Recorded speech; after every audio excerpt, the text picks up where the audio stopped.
Let's take a look at some charts on compound finance from this week's article on Brand New Coin. So Compound is another lending and borrowing platform similar to Aave and MakerDAO.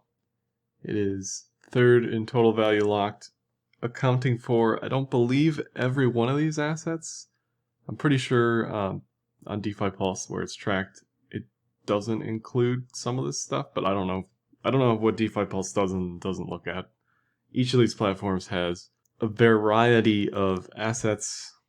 Aave has 20, MakerDAO has less than 10, I think, and Compound has 9.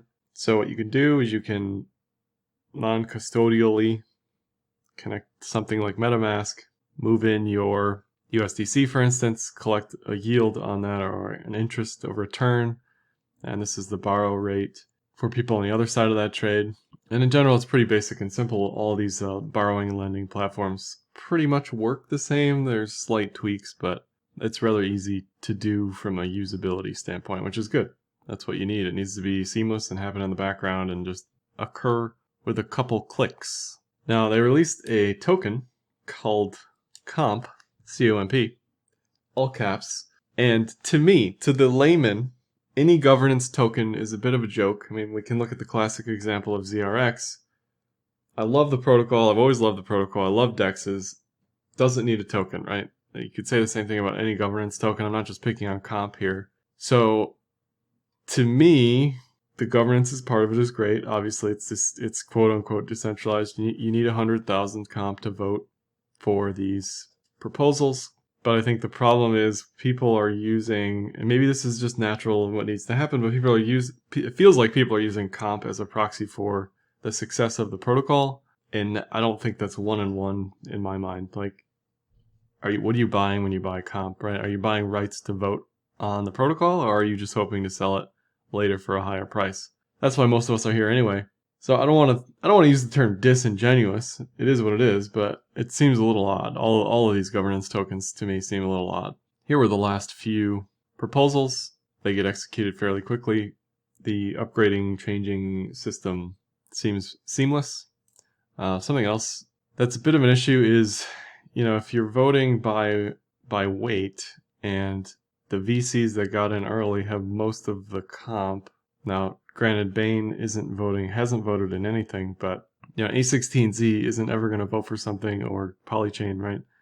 They're likely not going to vote for something against their interests, which is fine. They have the biggest weight, but this isn't at that point a direct democracy or democracy at all. I don't know the exact term in governance, but basically the richest people control the governance. That's how I see it, which may not be a problem, and it may be a problem. The best thing they could do, really, in my opinion, is just abstain from all the votes and just ignore it, which is what Bain has done, so bravo to them.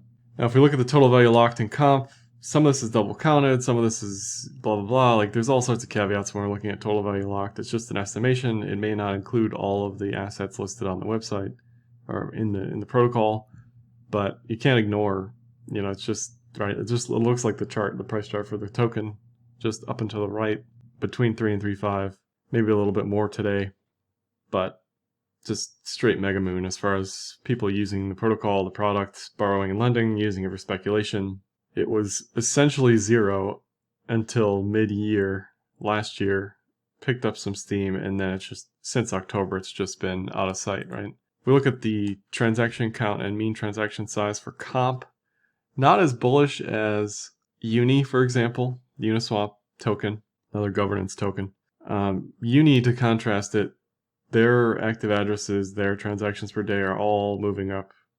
Now, Comp's transactions are just kind of flat over the past 7 months. Not like super bearish, but I'd expect more activity, more on-chain activity if it were kind of important for the token.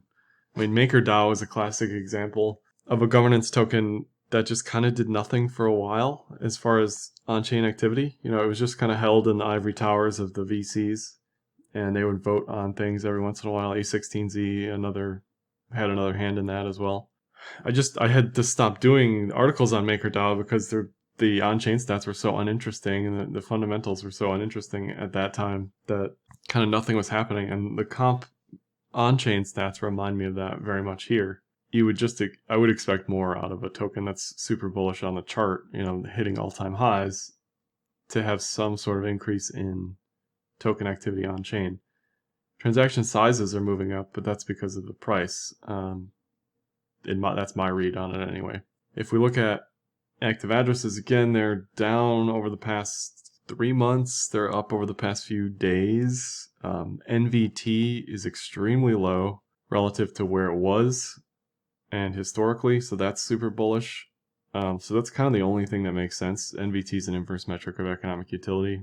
It's based on what moves on chain and total market cap. So to see this declining is bullish. To see it declining over several months is bullish. There's a clear trend there. To see it at all-time lows-ish is bullish. So NVT looks great. Makes sense with price.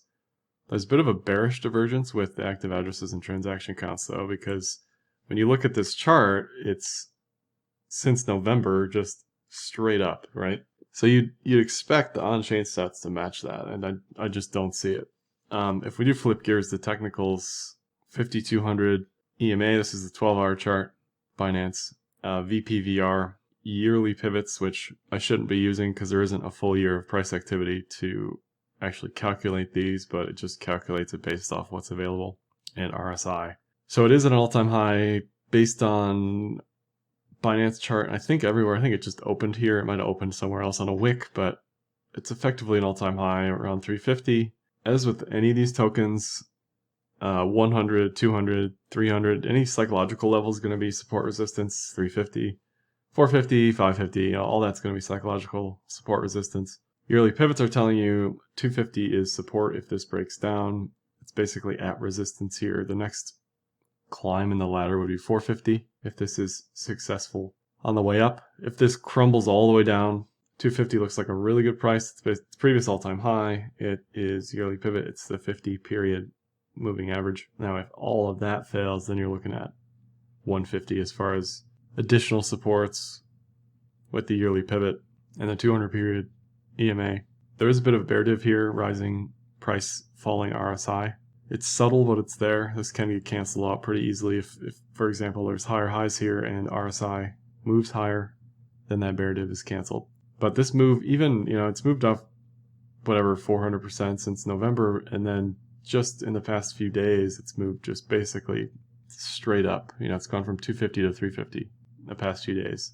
If you look at the cloud on the 12-hour has told the story. I especially love how this looks, how bearish this was. It went flat and then it went bullish. This is, clean textbook cloud stuff. And I don't talk about the lagging span a lot, but this is one example of when you would use it. When you get a no-doubter trend, like you had the bear trend here, the bull trend here, and you start to see the lagging span move into price, that's just another way to visualize potential for price reversal, because you're entering a period of consolidation. So we're obviously nowhere near that now as far as the lagging span being into price. This is just straight up. The cloud did have this bullish Kumo breakout, then it had this TK cross recross. So this is a trade that I missed personally. I just didn't see it. But this is exactly the type of thing I'm always looking for, is a bull move or a bear move, and then a reconsolidation, and then a confirmation of continuation. And that was at 150. Now what I'm seeing on the cloud, a bit of a TKC clamp. Obviously it's light years away from the means here, so there's a bit of a risk of a mean reversion to 250. Again, that number comes up based on support resistance. But obviously the trend is just super, super bullish. Here is COMP BTC, 12-hour, yearly pivots, VPVR, cloud, 200 EMA, volume, RSI.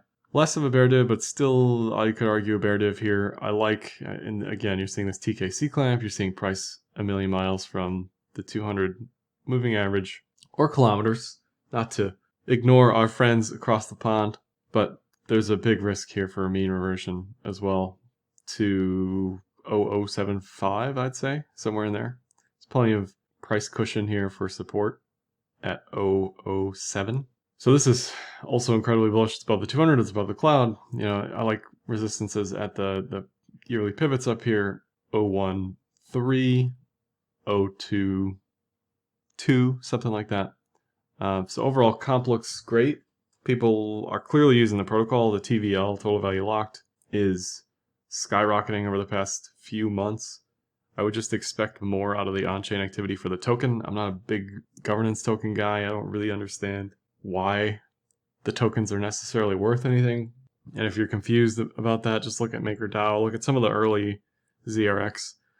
Look at some of the early governance tokens and see how they kind of had an identity crisis, and then compare it to where we are with these DeFi tokens. And that makes me concerned for the long term, because for me, this is all just spec hype, right? Like, and long-term survivability, this stuff's going to collapse because people are going to say governance tokens. I don't know, what is that? I don't care, right?